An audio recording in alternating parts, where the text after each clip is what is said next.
Welcome to the Stiff Truth. I am Scott Casanova, and with me is always my co-host, my pal, my buddy, my friend, my hetero life mate, Mr. Bob West. How the hell are you doing this beautiful Sunday afternoon, Bobby?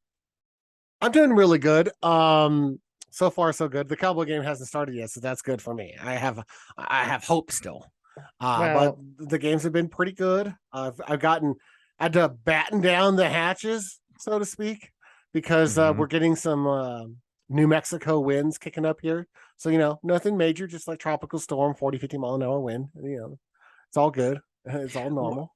What is I mean, you can do this with any three states, but what's the saying? Well, why is it so windy in New Mexico? Because Texas blows and Arizona sucks or something like that. Isn't that you can do it with any three groupings of states that are next to each other? But have you heard that one? That's a dandy. Yeah, but it could just be like Oklahoma blows That and is true. Arkansas sucks, and we just get some sort of weird blowback from that. That makes sense. That makes sense. Well, yeah, a wild, wacky morning edition of the NFL so far. And we say morning over here on the western part of the United States, the mountain and the Pacific time zones, but I guess early afternoon for everybody on the East Coast. But we'll get into that in a minute because I definitely have some thoughts on that. And if you can see, I'm regretfully somewhat embarrassingly repping my Washington jersey from Thursday night's, we'll call it, and I'm putting up air quotes for everybody and podcast land from our quote unquote win on Thursday night against the Chicago Bears. Hey, But baby, a win is a win. they say these things. They say it's hey, a dub's a dub, right? But I'll tell you what, I'm really excited today, and I think it's probably the highlight of the show every week when we really nail this one. We've got a dandy of a fine cocktail today. This is a real good one. Is it super stiff? I wouldn't say that, but it's fucking delicious. That's all I can say. So everybody, get out your pen and paper. Bob, what are we drinking today, Well, baby? it's a standard drink, so it's not stiff. It's not stiff. I mean, it's got an True. ounce of booze straight up with your drink, which is standard. If you get a cocktail, it better at least have an ounce of like hardcore like shot of booze, like an 80 proof, right? Which it does. It has vodka. But it It's also got has yeah. Go ahead. It also has an ounce of amaretto, so there's a Mm-hmm. little bit extra to it, but that's it. There's nothing to stiff this up. We could stiff it up, but I will tell you this: what it lacks for in strength, it makes up for in taste. This is just a delicious drink. I thought you were getting, I was going somewhere in my head like it was a commercial. Like what it lacks in alcohol strength, it makes up for in elegance or something of that nature. That's But right. it is really, really good. And we were talking about it right before we started here, the show. It's probably got my two favorite mixers of all time. And when you combine the two, the pineapple and the orange juice, I mean, that's always like the icing on the cake for a cocktail with our experience. I mean, I'm a little bit, I guess, biased because I love the citrus mixers. But dude, this is really good. And I really think I think the amaretto steals the show hands down. And that's what makes it so I fabulous. could be wrong because we've done a lot of drinks on this show, but I believe this is the first time we've had a key ingredient of amaretto in a pineapple orange juice mix. I think you're 100% accurate with that. And, just glancing over real quick my photographic memory of the 107 other drinks that we've had real quick, you're absolutely right. I believe so too. I was going over it in my head today and I was just like, I don't believe we've ever done that. Now, I know we've done a Bend Me Over, which was heavy on amaretto, but that's also, it's not mixed with this. It's mixed with sour mix, not orange juice and pineapple. But it's very good. As soon as I was making it, I had the pineapple and orange juice out. Jess was like, I want one of whatever you're making. Yeah. Of Well, course.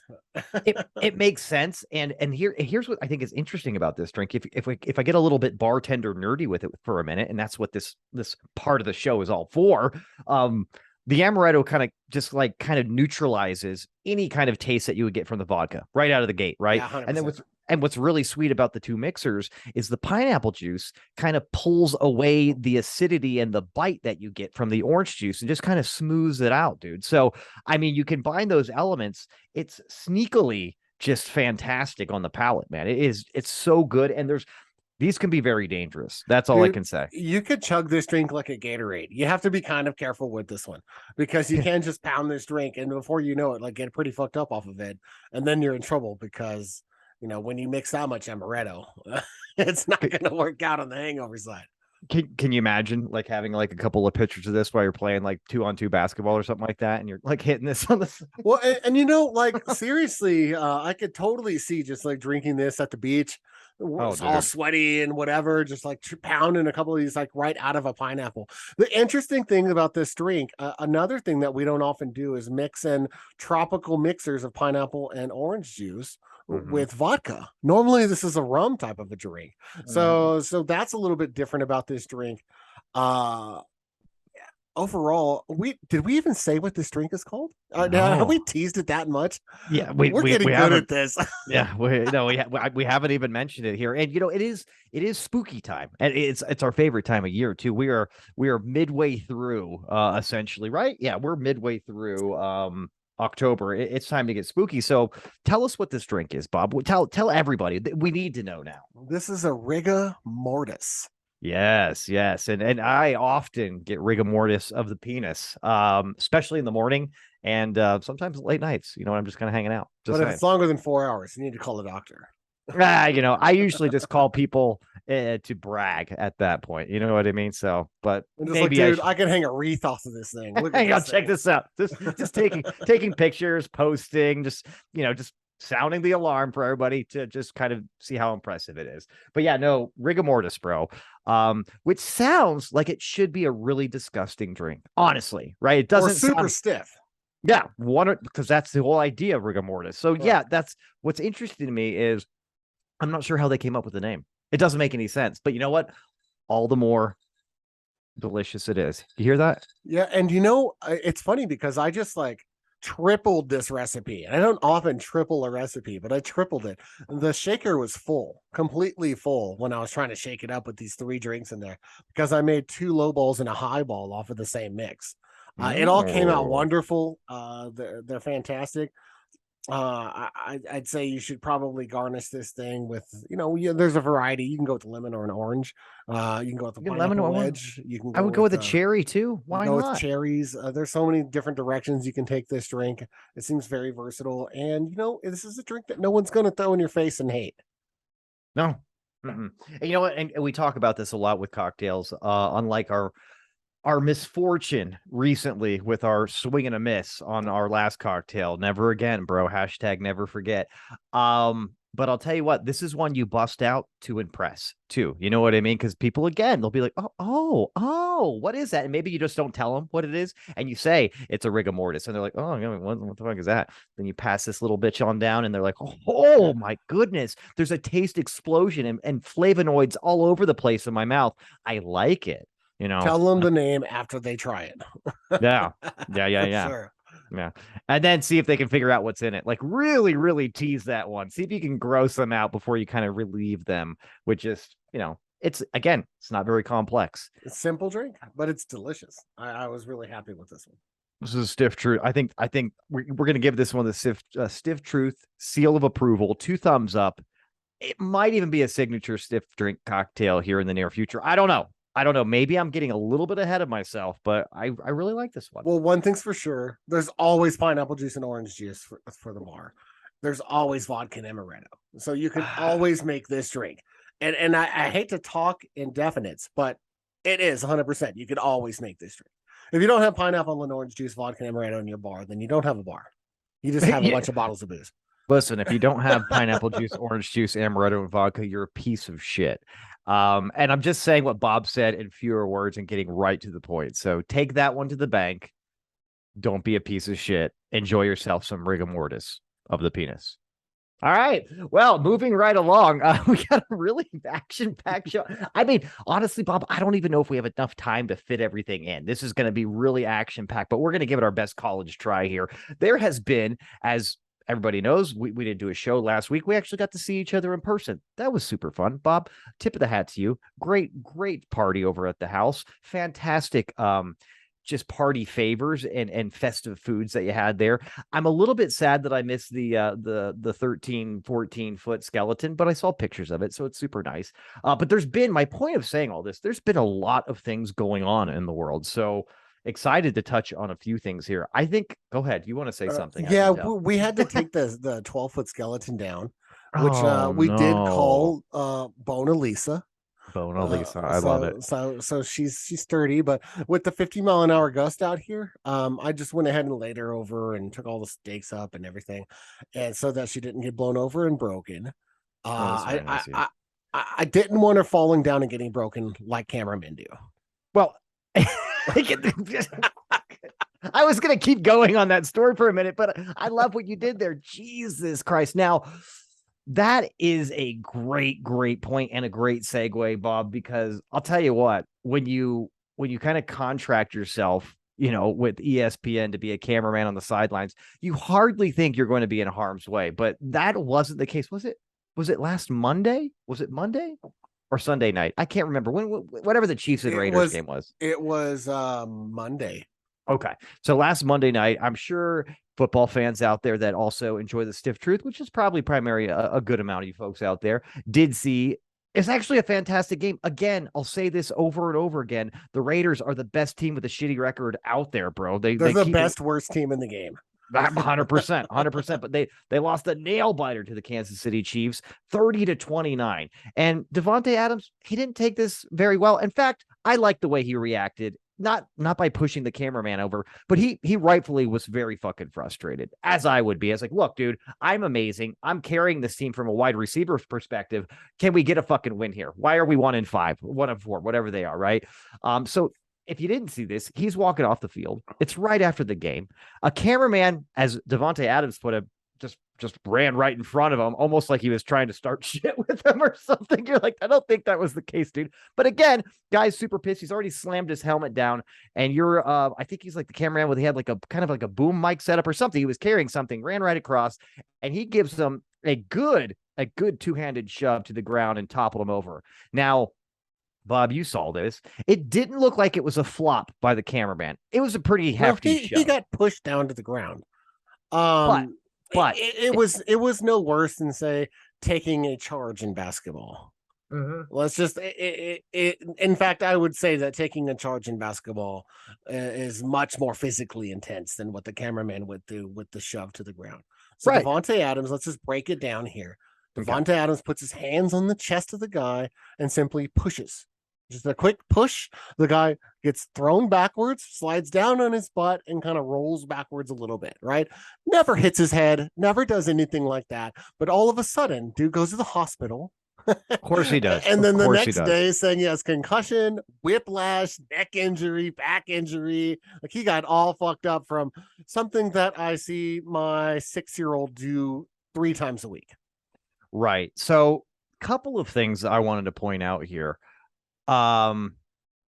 Dude, of course, is all I got to say with his actions. Of course, dude. Now, damn well, if it's me, say that I'm a Raiders water boy, somebody of zero importance, and most importantly, with a very small bank account, right?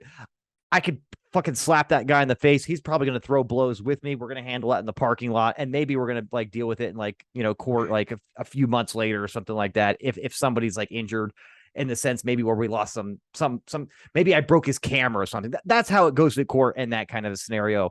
But dude, it's basically like a money tree walking up to him. And if he did it on purpose, kind of good for him. He's like, oh, Devante Adams is fucking pissed. Check this out. Oh my God. Oh my neck. I think because did you totally get Friday vibes? My neck and my back. I'm suing for $100,000. Seriously, because honestly, and I have to be really honest with you, dude. If I was a freelance cameraman, I mean, working for ESPN, freelance though, I'm just going to go ahead and go out on a limb here and say that maybe I'm not doing the best that I'd want to be financially. So there's room for improvement is all I'm saying. I just don't think you continue to do that gig if you're living in a palace. So I think you put yourself in that kind of situation where you are the victim, quote unquote, of something like this. I would probably have a hard time not doing the exact same thing as a total payday, an easy fucking payday. Because let's face it, here's the other thing. Whatever he's going to pay out to this guy, call it, I'll range it from 50,000 to $500,000, depending on what goes his way and not, right? That's nice, dude. That carries you at least for a year or two, depending on your financial situation and the bills that you have to pay. So I get it. On the flip side, Devante Adams, what are you fucking thinking? The camera is still on you, dude. Yes, you're storming off the field, but you've kind of made a little bit of a scene like prior to that, throwing your helmet down. And dude, be it all that, he's still not completely off the football field. You know what I mean? So, like, what are you doing, dude? Yeah. You know, something like that is going to not only cost you a lot of money, but potentially this could like come down on him in a much bigger way. He could be suspended from a couple of games here. I think he'll get suspended for at least one game because Yeah. you can't put your hands on people in a game. Like, it's one thing if he pushed this guy at a nightclub or whatever, but it's not. He pushed someone that was working, and I want to say that when I was reading on this, it was his first day as an intern. He's a college student. It was his first day on the job. Oh boy! So, welcome to the NFL. So that internship's going to be well worth his time. Yeah. I would say, I bet you anything he settles this for like $200 or $300. All right. Yeah. I bet you, plus medical, so he'll have to pay all of his medical, all for what? Devante Adams is a pro's pro. He knows better. He's been in the league a long time.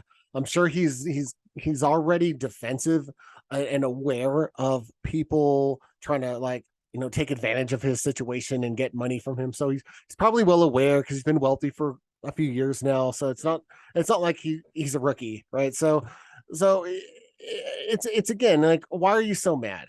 It is just a game, and I know you're competitive, and everyone can appreciate that. But in the end, this was not the AFC Championship. This is a Monday night game, and you guys are 1-4. Like, this is, and let's be honest too. They win the game. They're 2-3. Okay, still not on your way to the Super Bowl quite yet, especially in the division that you're in. Yeah, so, not in that division. But I'll tell you this though. Okay, just to kind of switch gears for a minute and go on the other side. I can understand why he is so frustrated because, again, we both just echoed, they are the best team with the shittiest fucking record. He's probably eating up inside with their record right now with how good the team has shown that they can play ball. I mean, dude, him and Josh Jacobs alone, that's like an amazing two players. And they got somebody at the helm there in Derek Carr that just doesn't really fuck up a lot. You put all that shit together, that's a dynamite fucking offense there. So I get why he's really upset, and kind of losing this game puts them in the category where they probably can't even win the division, even if they won out for the rest of the year with the division that they're in. So I get it. But again, what he pretty much did is he's like, you know what? I'm super fucking frustrated. I'm super fucking pissed. God, what a fucking horrible end to this game. I really thought we were going to win. Oh, you know what? Real quick. I'm super pissed. Let me just go ahead and write this check to $500,000 and throw it to somebody in the stands. You know what I mean? Like, it's like, and then he's going to be, God damn it, I just lost $500,000. You're like, yeah, dude, that's essentially what you did there. So it is interesting to see this play out, dude, because, like, again, you're like, God damn. That's one thing. Is I do wish that it wasn't so easy to just kind of sit back and say figures on this, on the guy that took the push, because I don't think there's many people that would get pushed by somebody that's a millionaire like that and not take advantage of the situation. That's just the way it is. And then shame on him, bro. I mean, I think we said it multiple times in here. Sports players, and let's face it, Devante Adams is still a young guy. He's still a kid compared to us. Yeah, was he like 26? Yeah, something of that nature. I don't know. Yeah, look it up. But that's the thing, is like these guys, they got a lot of money, and they just they need to make a little bit better life decisions here and there. I mean, this is not a dramatic thing where he's going to be, paying repercussions for a long time, hopefully, or anything like that. He's 29. Yeah. Again, a kid, 29. He's younger than my little brother, who's pretty much 10 years younger than me. So yeah, I'd still consider him a kid. But it's interesting, bro. I mean, it's just one of those things. We'll see what happens too, because it looks like there's a little bit of a debate here on like if this is going to be something that the NFL can directly handle right now, or if they have to wait and handle it after like the ruling, because it is interesting. But because it wasn't a player and it wasn't on the field and it was after the fact, kind of throws a little bit of an interesting gray area until like what the NFL can do just yet. So typically once there's a criminal charge, the NFL will wait to see how that plays out. So if he gets convicted of that, which he's going to, there's no way around it. I mean, it's a misdemeanor assault charge is what he's looking at. He's probably looking at fines up to a 1-year jail sentence or whatever, which we all know what that's going to be. He's going to plead guilty or no contest or whatever. He's going to pay a fine. He's going to end up with probably some community service and probation or something like that, or something really small. Wait a minute, Bob. Are you saying he's not going to be able to Johnny Cochran his way out of this? I just don't believe that. No, but the civil case he'll have to settle because that'll be different. Yeah. So it's a bonehead thing. And welcome to the Raiders. There's nothing more Raiders than that. You fit right in. This is some amazing Raiders. You can tell that Devante is really getting his groove on the team. He's getting that chemistry built with not only the quarterback but the culture. So good for you, Devante. You can take the team out of Oakland, but you can't take Oakland out of the team. You know what I mean? Come on now. Oh, wow. Seriously. Anyway, we're gonna move on from the Raiders, like Tulsi Gabbard moved on from the Dems. 2 for 2, Bobby. 2 for 2. But this is interesting right here. I think we talked about this when in season 1. I love how I can reference now so many seasons, but we talked about this during the Democratic primaries in 2020. Tulsi Gabbard, by far my favorite candidate then, that I wish could have the make-believe runway to be a front runner for either party, if you ask me, because I think she's awesome. But all the more reason why somebody like that is going to just get chewed up and spit out by the establishment. And I'm talking about the establishment on both ends of the table. I don't want to narrow it down to just the Democratic Party, but if you didn't listen to it, I'm an avid JRE listener, and Tulsi has been on there a few times with old Joe. And yeah, by the way, did you get a chance to listen to some of that where she kind of broke down her reasoning and everything, or no? No, I didn't see her on Joe Rogan. I saw her on an interview on Fox News talking about it. And then I saw her 90-second spiel that she gave about the reason why she's leaving, which went a little far, but we all see what she's saying. Yeah, well, I mean, essentially, and I'll just kind of tighten this up and give it a high overview kind of level, just a high level overview here is essentially she actually did, like a lot of politicians, I think, when they're wet behind the ears and when they're young, they think they can make a true difference. The ones that aren't right out of the gate motivated by money and greed and dishonesty, like say somebody like Bill Clinton or something like that, or the Clintons in general. They seem like they were nasty all the way from the beginning. When we watch those documentaries on them, they were never nice people, right? But I think some politicians actually do start out like, you know what? I think I could change things for the better. I think I can I can grab the reins here and steer this boat into the right direction. We're off course, but I can fix this. And just after being jaded and understanding the way things really work and how money controls everything in American politics at the end of the day, it looks like she got a bad taste in her mouth, decided, you know what? This is not for me. This party's not for me. I'm not even a part of this party. The party that I wanted to be a party is a party that doesn't exist anymore. That's one of the big things that I highlighted from her conversation with Rogan is this is not the party, which we've talked about before. It's not the party of JFK. This is not the party of Martin Luther King. That party's been dead and gone for a long time. And what she basically said, and I can apply this to the conservative side of things, both the Republicans of modern era and the Democrats, they are ruled by the minority, but the very far left and right. And that doesn't settle well with most people. And she happens to be one of them. So she's done, and she feels that she can do much more for her community and Americans outside of the two-party political system. And she now is going to be an independent. So not unusual, but just interesting how somebody that probably had the most potential and one of the most genuine people on the Democratic Party, they chewed her up and spit her out, and she's like, fuck this. You know what I mean? Interesting stuff. Yeah, and you could tell from the Democratic primary that she was the most conservative Democrat up there, right? Mm-hmm. Which makes sense. I mean, she's from the military. I think it's something like 84% of military personnel are Republicans. Typically. So it's a very, very conservative group.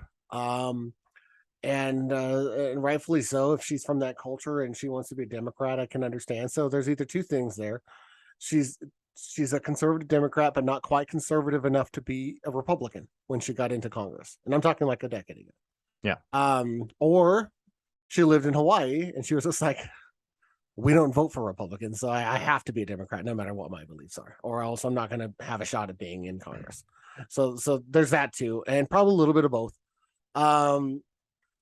and she gives her her speech, and I'm leaving, and I don't really think she had a choice in leaving. um you make a good point about the Democrats just kind of chewed her up and spit her out. When she ran for president, she got zero support or funding from the DNC. Which she makes sense. she Yeah. was too conservative, and the funny thing is, that's really what the Democratic Party needs to get a populist president that is Democrat. They need Yeah. a conservative Democrat that will do enough, because they went with Biden because he was the closest thing they could get, but he's a fucking million years old. He's like a paper mache fucking mummy of a Democrat that they just tout out there with a voice box that's controlled by someone. Like, and That's and true. they did have Tulsi Gabbard, but for some reason the Democratic Party didn't want to go on to, and again because of the far left, um the AOC and the Bernie, hardcore folks would never vote for her. It, And I don't know who they would vote for if it was a binary system, yeah. but they wouldn't vote for her, and so she got zero funding, and she ran on her own with just a little bit of independent support that she'd gotten enough to like make debates and stuff. But Yeah. it was kind of sad watching what happened to her. I thought she did pretty good in the debate. And when she got her talking points in, I thought she could hang. I just, I agree that the Democrats had no time for someone that was that conservative in their party, but yet Joe Manchin is heralded, Yeah. and she's not even as conservative as Joe Manchin. I don't know. Well, and what's interesting is I wouldn't really necessarily say that she's conservative in how we look at like conservatives today.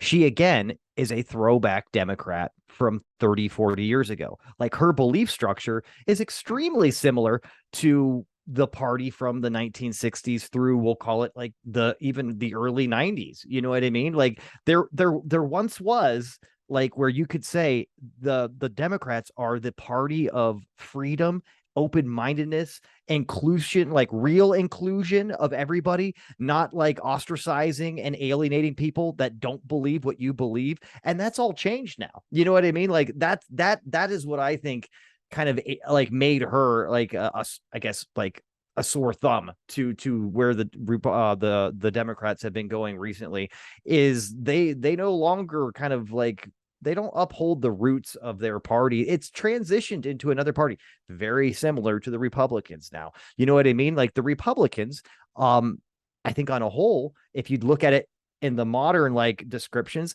like old school Republicans were a little bit more liberal. You know what I mean? In a lot of respects, they were very stringent on the economy and supporting the troops and being somewhat warmongers. But so are the Democrats. They can always agree on being warmongers for different reasons. But I don't know, like that's kind of what just kind of it's just what stuck out to me the most listening to her, is I kept applying it to both sides of the aisle, because that's like, oh, you could literally make this a universal conversation and just pull the word Democratic Party out and say two-party system. Like, she could have just, I literally could have just plug and played that and be like, huh, this entirely makes sense. And it's funny because they're both doing the exact same thing with their ideology. Their ideology is just completely 180 of each other, but they're going through the exact same steps. And I think it's leaving a bad taste in a lot of people's mouth, not just hers. But I think we've said this before too, you know? Yeah, and again, most of the country rides the middle. Just none of us hear it because they don't post about it on Facebook and put it in your face all the time because they don't feel the need to. Well, and those people probably still think that like arguing about politics, maybe more specifically telling other people they're wrong because they don't believe exactly what they believe, is slightly taboo. Rude, call it. You know what I mean? Because it kind of is, in the sense like, hey, if you don't believe what I believe, then you're part of the fucking problem. And you're the reason why the country's going down the fucking tubes and blah, blah, blah, blah, blah, blah, blah. That's not necessarily the case. But if you have that kind of narrative when somebody like goes against the grain, a lot of people are never going to want to fucking say anything. And unfortunately, that's the majority of people. Yeah, and it's funny because that whole like, you made a good point when you were talking about, Democrats have become the party of when they're trying to be so progressive that if you're not on board, then now you're the enemy. Yeah. But then now they've stepped farther about like now you're the enemy and we need to silence you. Yeah. So now Yeah. you no longer get to be heard. Only the other movements get to be heard, and that's anti-American. That's pushing it too far. We have to listen to both sides, and I get it that some people won't listen, but that's what makes this country work. Remember, compromise is what happens when both sides feel like they got fucked. That's and we just don't get that anymore. It's an all or nothing mentality, and we talked about it over and over on this show. And Yeah. that's really at the root of the division of this country is that Mm-hmm. tribalism, all or nothing mentality, and the refusal to sit down at the dinner table and have you a rigor mortis or two and really discuss your differences and come up with something that's equally shitty for both of you, at least as a starting point. I'll tell you what, a couple of rigor mortises at the dinner table, maybe a Thanksgiving dinner, just shooting the shit about politics. That really gives me a rigor mortis, down south too. You know what I mean? A rigor mortis in the pants. So there is that. It's good old fashioned, just family politics talk. But yeah, no, you're absolutely right, dude. The interesting thing too is the dialogue needs to be there to make the best choices on the other end of these kind of like, divisions and disputes, right? You can't have the echo chambers conversations and get anywhere beyond that. You know what I mean? No, So Scott, does it speak to where our country's at as far as education? When people do try to open up a dialogue like that we're so quick that it escalates to violence. Because you know what I mean? Because people can't articulate their sides anymore, that they just want to, well, I'll just beat you up then. And that's how it is. And you see it in large group, you see it in mob mentality, you see it in protest and riots about whatever's happening.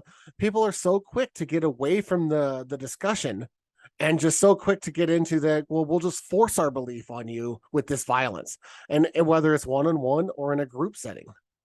yeah. Is that directly our education, or is it a combination of education and tribalism? I think it's both. I think it is. And I think it's also a learned behavior in recent years that if it's the populace, if it's the popular opinion, you just don't go against it. And if you do, you're a piece of shit. You know what I mean? And you have free reign as a person that's part of that group to do whatever you need to do to silence those other people. And that's just dangerous, dude. That's dangerous on a very big level. And I don't want to go too off track here, but that's where you're getting into like a different kind of society. You know what I mean? Like when you can be harmed or potentially just, I mean, whatever, snuffed out because you have any kind of difference of opinion. That's not a society I want to live in, Bob. You know No, what I that mean? sounds like some of these banana republics or like some of these South American countries that are corrupt and essentially ran by drug cartels, or a country like Russia, Yeah. where the people in the positions of power will silence the people that are bringing up oppositions. No, it's not where we want our country to be heard. We want the person that's of the minority to be able to stand up and safely articulate their opinion without any sort of physical repercussion or death threats or whatever. And the fact that we're so far away from that right now is pretty alarming.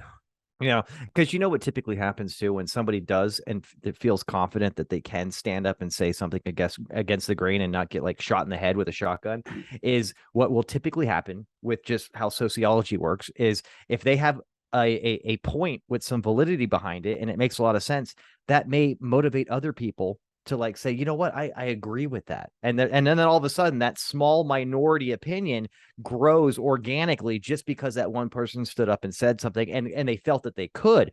You take that out of the equation, the feeling of safety and security of being able to have a difference of opinion.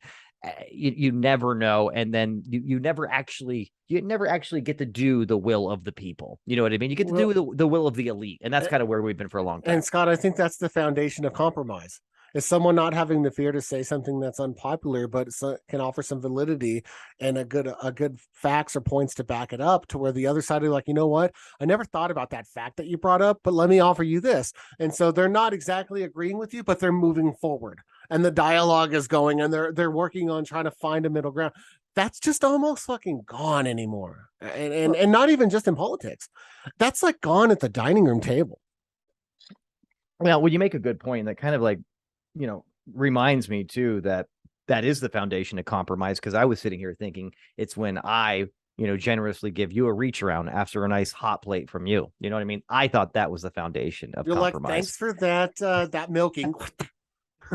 let me just let me just finish you off here before we go to the dinner table and talk politics. So you know who got finished off seemingly? What's that? Alex Jones. Did you see this?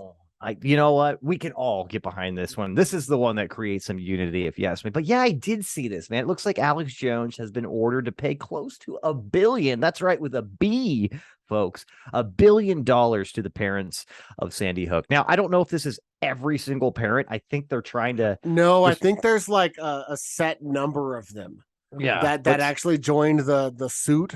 I think there's Mhm. like 7 or 9 or something like that of them that have actually joined the suit, and they're ones that he specifically started naming, and I guess on his show throughout the years. So interesting thing that I never knew, and I was like, well, first, that's a lot of money. Why is it so much money? I understand like what it's all about, and like these people's lives are like forever fucked up between his following, but until I actually saw a graph from his ratings and like the earnings of his show, where in 2012 when he started pitching the Sandy Hook conspiracy theory, his money earned on his show started drastically increasing.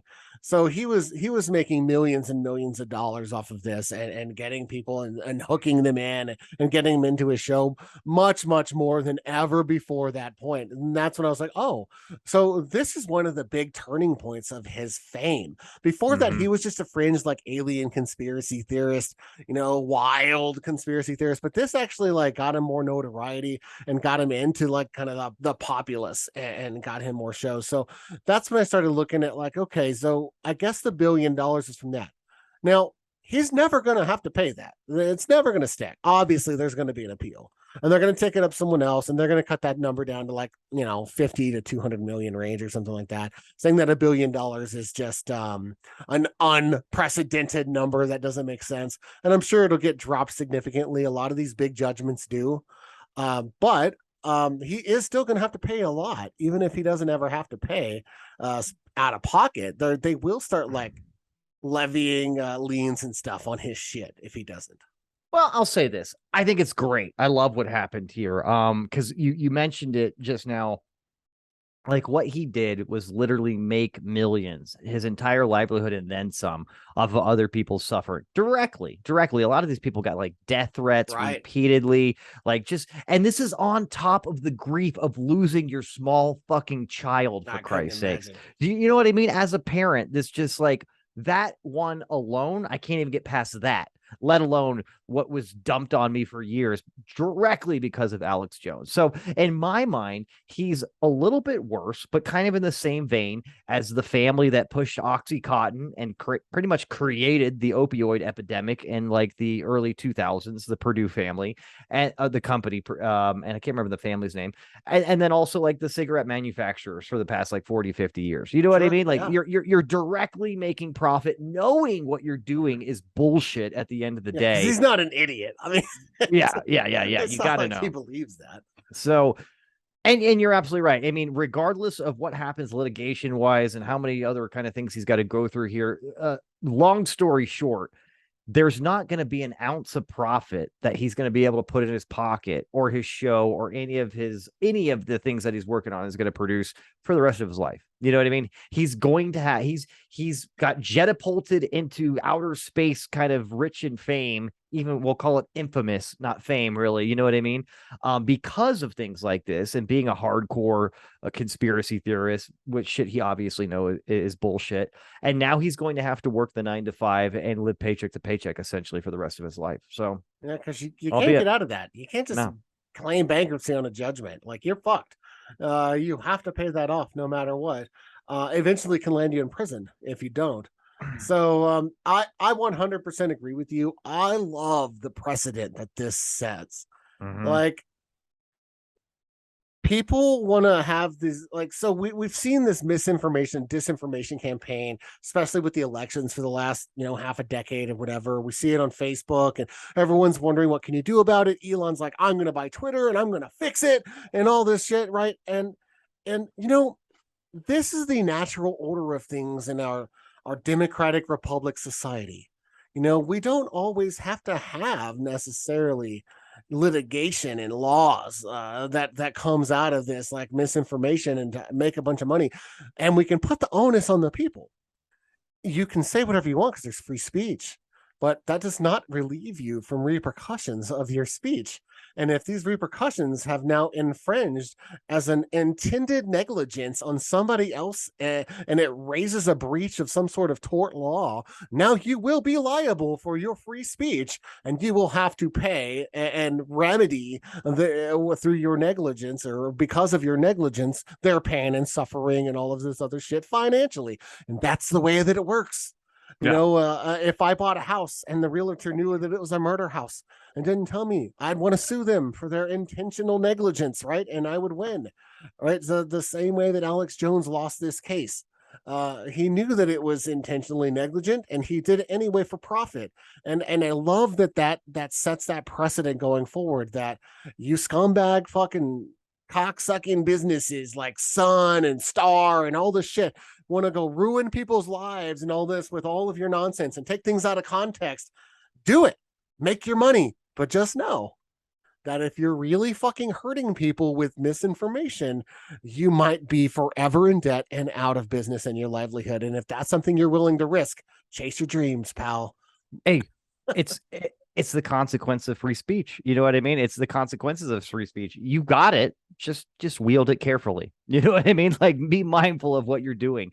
And I love that. It's great. It's fantastic to see, the court drop Alex Jones like that. Just like Biden went out there and dropped all of the offenders' cases for some simple marijuana charges. Now, I'm curious, great. what is the extent of this? Is it just possession? Are the people that still got caught with like intent to distribute, or state to state, so it got charged as like smuggling or whatever? Are all those guys still in jail? Like, I didn't quite understand the extent.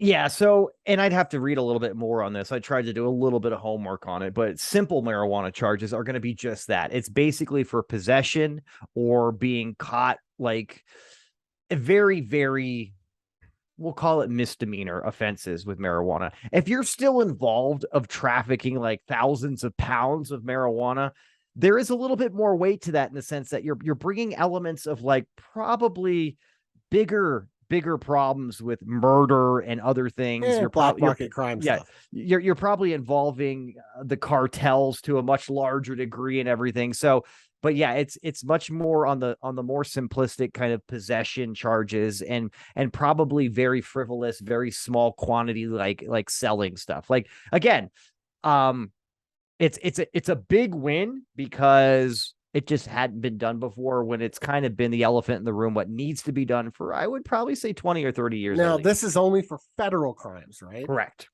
Federal. So, yes. Like, if someone's like in a three strike state like California, and they got caught, which I think California has already decriminalized those ones anyway.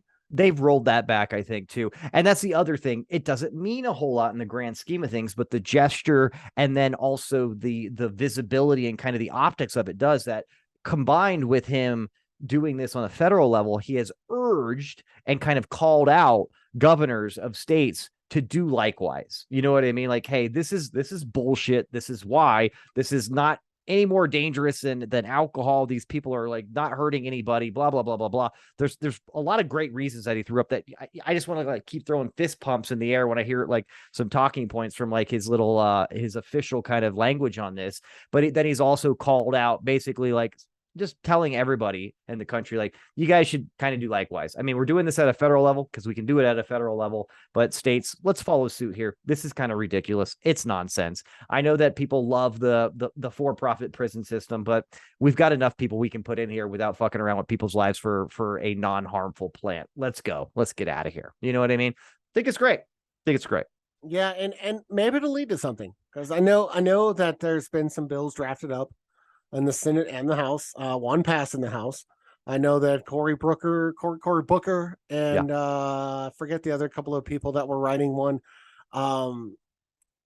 with Schumer. We're going to pass, or we're going to at least put one to a floor, but it's never gotten sent to the floor as of yet in the Senate. So I don't know if they're waiting for it. after the election to kind of see what Mhm. happens there. You would think it'd be something that tries to get pushed through before the election, but since it's tough to get 60 votes on anything. It So really is. Well, I mean, and I think the biggest thing that this is kind of just help add some ammunition to the catalog, so to speak, of just what they're going to appreciate having when it does come time to say, hey, let's just go ahead and decriminalize this federally. We've already done this. You know what I mean? We've already chipped away a big part of the iceberg here. Let's just go ahead and knock the rest of that bitch down. It doesn't even need to be in our way anymore.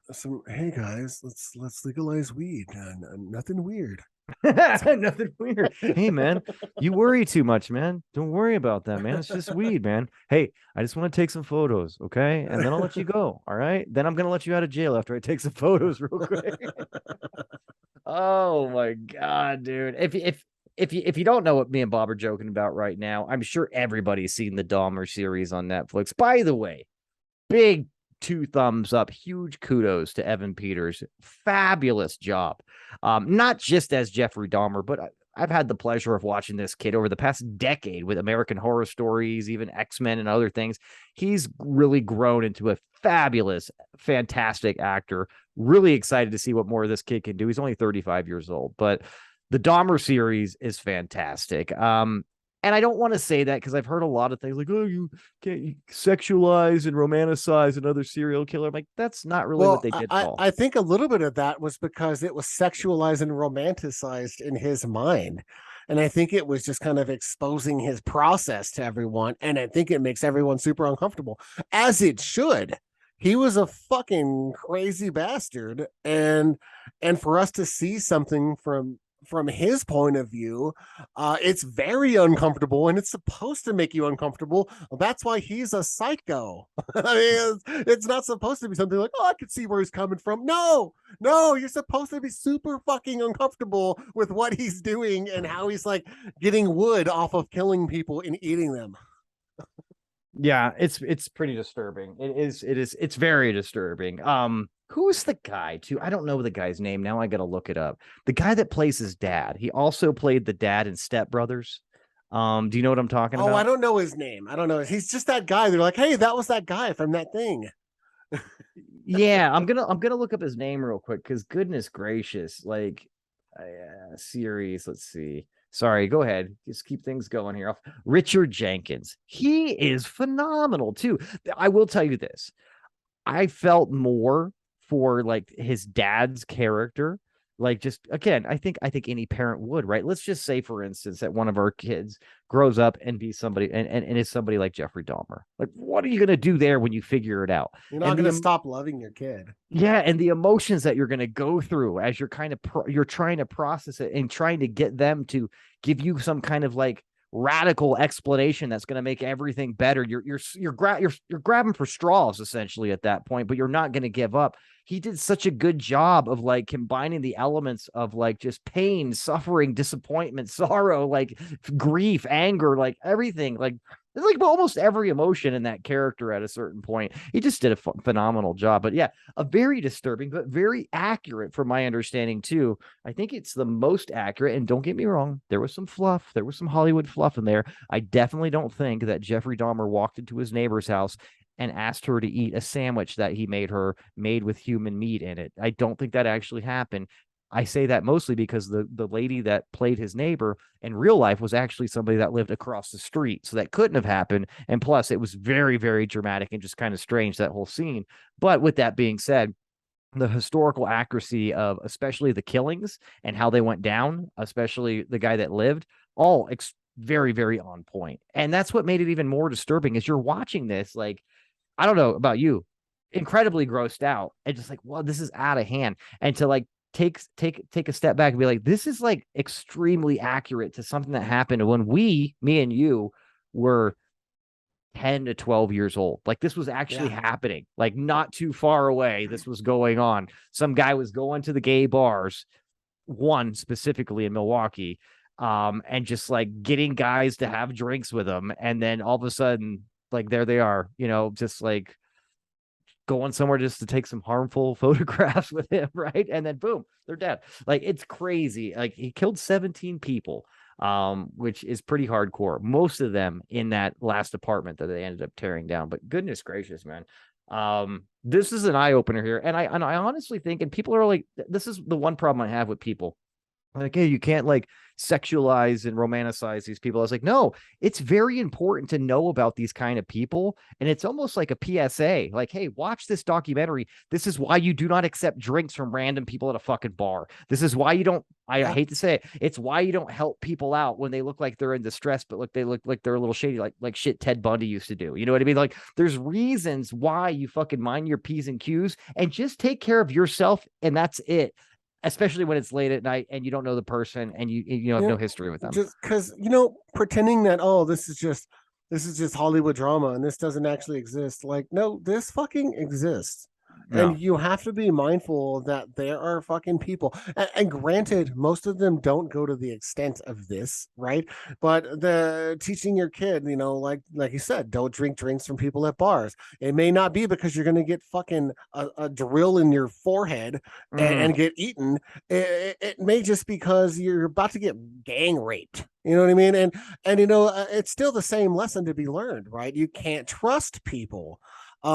And not all people, but you have to like make sure that people need to earn your trust. Don't just give it away for free. And I think that's important lessons to learn. Like, obviously, you can't show this documentary. Well, actually, it's not a documentary. It should be. Yeah. But it's pretty close. It's what do they call this? A drama series, I guess. Docu-series. There you go. Yeah, there it is. And like my son, he watched it. And it's like important, when you go to the gay bars, be careful. Just call them out. Hey, and there's nothing wrong with that. Just make sure that you're only taking drinks from people that you went there with. You know what I mean? Like, at the end of the day, just dial it down a little bit. You just have to be mindful that this type of monster exists, right? And it's not, and all different levels of monsters exist. And I think it's important for us to get snapped back to reality sometimes with something this jarring to watch. Yeah, you're absolutely right too, because it's extravagant and it's very, very extreme in the sense that, okay, look, it's a rare amount of people that are like this, and meaning that are just kind of looking out to do no good, right? And looking out to do harm. But this is a good extreme example of just why you need to like just be a little bit smarter and take care of yourself and realize there's ulterior motives for a lot of different reasons. And even like you said, even if it's getting the shaft, not the good way in a gay bar, but maybe sticking you with all the bill or something like that, or drugging you to where you do end up in the hospital or something like that. Maybe they're not trying to kill you or something like that, but that's typically what can happen if they're just fucking around. You don't want to go down that road, Bob. At least I know your son doesn't. Now, maybe you do. Maybe it's time now. You're in your early 40s. You're trying to spice things up. You're okay with a little bit strange. You know what I mean? Strange Nothing things. Weird. Nothing weird, man. I just want to take some photos and then I'll let you go. Okay. Oh my goodness. But yeah, the one thing about the Dahmer series is I have had a fantastic time. Just mimicking some of his characters, rhetoric, like what we were just doing there. It is fun. Because he's such a fucking creep. Like, how did anyone ever give this guy the benefit of the doubt ever? Like, as soon as this guy starts talking, you're like, am I the first person you've ever talked to ever? Yeah, it's like, what's wrong with you? It's like, Lance, it's okay. He just wants to take some photographs. Everything's fine. He's chill. Look at him, just drinking whiskeys and cokes and PBRs like nobody's business. He's cute. It's like what are we doing? It's like, why can't you talk to me in like a normal way? Like, what is wrong with you? He literally is one of the most like socially awkward, strange people. It's almost like he just broke out of a mental institution that he's been in his whole life. You know what I mean? And he's having his first conversation with somebody, and they're not like, there's no red flags or little warning signs going off in that guy's head. And I guess that's because a lot of them were probably, highly intoxicated at the time, which kind of makes sense. I think that's the only way that he was able to get away with what he did. The other thing, though, that's interesting about this is it's a classic case of, and I hate to ring this bell or whatever, but like, especially the Dahmer thing, is like, they don't give a fuck about poor people of color in shitty parts of town. Honestly, if he was pulling this shit and fucking like Beverly Hills or something. Beverly Hills, Upper Manhattan dude, or something Right. like that. Dude would have been fucking caught, convicted, and tried like after the first one or two. You know what I mean? But the reason why this went on forever, even according to him in real life, is like, I didn't get caught, and so I thought I couldn't get caught, so I just kept doing it because I had the urges and I wasn't getting caught. I was like, okay, well, if you're a fucking psychopath and you have no fear of being caught, you're gonna go hog. You know what I mean? And that's what he did. Yeah, like imagine if this had happened in like Connecticut, right? Like he'd have Yeah. been caught like right away. It's just like go after a couple of like gay rich white kids in Connecticut and Mm. find out how long until they're like combing the streets for you. Mm-hmm. But you're right. He went to a poor part of Milwaukee, right? He Yeah, went to like a poor one of part of the Milwaukee and yeah, lived in one of the worst areas basically at that time too, was like crack central in Milwaukee. So even the cops, they didn't give a fuck. They probably wanted to get out of there more than anybody else did, including some of the victims that were trying to get out of there because like, yeah, this fucking place sucks. But again, I mean, that's kind of where things are at. So when the docu-series turned that direction and you got like Jesse Jackson and shit like that getting involved, you're like, oh, are we really going to turn this into a racing? But I was like, yeah, I guess you really have to a certain degree. yeah. You know what I mean? Like this perpetuated too long because people were looking the other way and kind of like, well, that's the shitty part of town. So, or these like 10 black and brown kids are missing, whatever, you know what I mean? It's like it raised like zero alarm for anybody else outside of the family and some local community members, and that's pretty sad. Yeah, what a weird show. I never paid attention to it. I knew that like well about what happened when I was growing up, and I never paid attention that it was like all minority victims. Like I never paid attention to that. Well, I guess not Yeah, all. There's that like first white dude he killed. yeah. So, but mostly minority. I never really knew that. All I knew, the focal point when I was growing up was Jeffrey Dahmer kills and eats people. Yeah, Like that was the story. That was the big headline. That was the news. that was the And grabber. and Yeah, and rightfully absolutely. so. They weren't pushing like a racial narrative back then. Mm-mm. They're like, oh, well, Jeffrey Dahmer has been preying on minorities, and all this. Like, that's not the headline, and that's not what got out there. And I really didn't even know that until the show. I never bothered to even look up the details of Jeffrey Dahmer until this show was put in my face. And Mr. Peters is doing such a fantastic job of being fucking weird. Yeah, it's true. And you could take this out of context too. I hope you will, but to be fair to Dahmer, right? And the reason why it shouldn't be from his end, he in fact was not racist. He wasn't seeking out brown and black people because he disliked them. He disliked the way the skin color looked darker on people. He thought that was sexier, better looking. So the reason why he went after people of darker complexion and skin, that's what he liked. That's what he thought was beautiful. So it's an ironic kind of twist of things. Yes, it happened to the level that it did because of racism and a lack of just kind of the police giving a shit about poor areas that are highly concentrated by brown and black people, especially at that time in that area. But which is ironic too, is a lot of people be like, oh, he's a racist killer. I'm like, no, no, no, no. He wasn't. He was just a sick, fucking ridiculous piece of shit that preferenced people of color for his homosexual needs. And kind of here we are. You like black dudes? Hey, It happens. nothing weird. No, Nothing weird, bro. Nothing weird. I just want to sit here and listen to your heartbeat. Is that cool? Like like that. So on another note, he got the death penalty, correct? He did not, but he was killed in prison. Oh, okay. I just Yeah. remember him dying in prison, so I just assumed. Yeah, he got killed in prison. Actually, it was kind of some poetic justice or what have you. A guy that wasn't like really like liking his antics in prison because he was kind of like getting really into like his fame, because he had all these pen pals and shit like that. But he was acting weird. And this guy ended up doing research on him in the library and figure out what he did, and then saw that a lot of his victims were brown and black people. He was an African American guy that didn't like that and didn't like another guy that was in there. So he kind of finagled his way, maybe paid off a guard to go in and do some. Can't remember what they were doing. I think they were cleaning like the bathrooms or something like that, but went in there and kind of the guard looked the other way and he killed both Jeffrey Dahmer and this other guy in like a fit of like righteous rage, so to speak. And that was only a year after he was in prison. He went in prison in 1993, was killed in 1994. Okay. Just real quick, because it made the headlines. The Parkland school shooter avoided the death penalty the other day. I saw that. I don't know what to think about that in the sense like life in prison still really sucks, but I understand the families are probably going to be pretty upset. Well, they get to speak to the judge about it before the judge makes their final decision, because she can still like give the life in prison. I mean, the death penalty. She still can overrule. In the end, she's the one that's passing the sentence, but the jury didn't recommend it.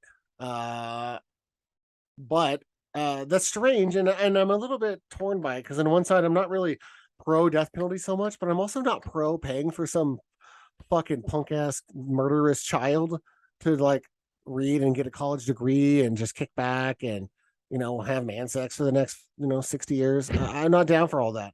Well, so hold on, there's wait. the other side of it.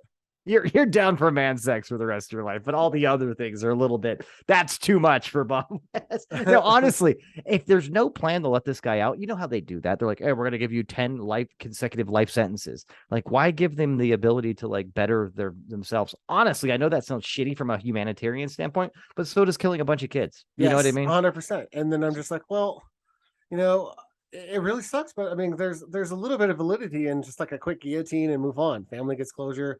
No one has to pay for this kid. Oh my God, Bob, in a guillotine on television prime time. You know what I mean? It would really deter people. And it would really get a lot of views too. I say they do the guillotine. Can we have it like the guillotine episode brought to you like by Mountain Dew? It's it'd like, be great. Do the do. Why I say they do it at halftime on Monday Night Football or something like that. The I mean, guillotine really has like a code red sticker on it. Yeah, like really drive up. I think it'd be great. I think you're going somewhere here, Bob. But I'll tell you what, I think we are over. We're way over. I know, but that's okay. I just had to mention it. And you know what? It's fine. I told everybody. I disclaimed at the beginning of this conversation here in this show that we had so much exciting things to talk about that I wasn't sure if we had enough time. And here we are. And and it wasn't like action packed with a lot of laughs today. There's kind of a lot of serious stuff that's been going on that's really hit hard, especially in the last literally like 1 week. There's stuff that we still didn't get to that happened. There's the Trump subpoena thing. There's this like all this shit that's like still happened that we didn't have time to get to today. So we kind of hit on the main points that we wanted to talk about. And I think as always, I think we did a really eloquent representation and articulated our thoughts very well. Oh, I think we're badass. Just to put that in another way, you know what I mean? I think we did a bang up job. And I'll tell you what, it sadly we're at the end of the road, folks. Here, so thanks so much for joining me and Bob. We are in spooky season. I know this one wasn't too teed up. I know maybe the Dahmer or maybe your cocktail had a little bit to do with spooky season, but I do promise you, in the next couple of shows, we're going to be diving into a little bit more of the spookiness out there that is the Halloween season. So get out there. Mix up a nice rigor mortis or two. I know me and Bob are probably going to do the same after the show as we go watch the remainder of this Bills Chiefs game and see how the rest of this crazy, wild, wacky NFL Sunday like closes out here. So check us out. Thanks again for supporting us. Like and subscribe, do all the fun shit out there, and check us out again next week as we'll come back with some more crazy shit. Thanks, guys. See ya.